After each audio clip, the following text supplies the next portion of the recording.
Последен ден од изборите за новиот состав на Европскиот парламент, на кој националистите жестоко ги предизвикуваат проевропските партии. Повеќе од 400 милиони луѓе имаат право на глас на изборите кои се одржуваат во 21 земја членка на Европската унија, откако предходните денови заврши гласањето во 7 членки на унијата.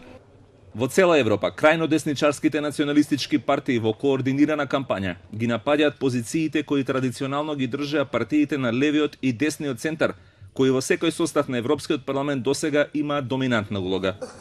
Италијанската лига ги здружи силите со сличните партии од радикалната десница, како германската АФД, партијата на финците, данската народна партија, за да ја создаде така наречената Европска алијанса на народите и нациите, во обид да ја променат политичката слика во Европскиот парламент.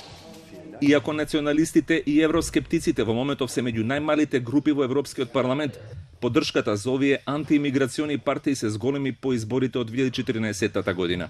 This is the first election after the migration crisis, which has happened in 2015. In many countries in Europe, there was no chance for the people to express their own opinion on that subject, which is the ongoing, more and more important subject in the forthcoming several years, even decades. So it's important for Europe, and Hungary will take its part, and we will give a very clear opinion on that we reject migration, and we would like to see leaders in position of European unions who reject the migration, who would like to stop it and not to manage it. Пораст на националистичките и популистичките партии е заедничкиот приоритет на партиите на левиот и десниот центар. Ова е и клучната порака на Манфред Вебер од Европската народна партија, најголемата политичка групација во моментот во Европскиот парламент, кој важи и за фаворит да го замени Жан-Клод Јункер на местото нов председател на Европската комисија. Our priorities are clear.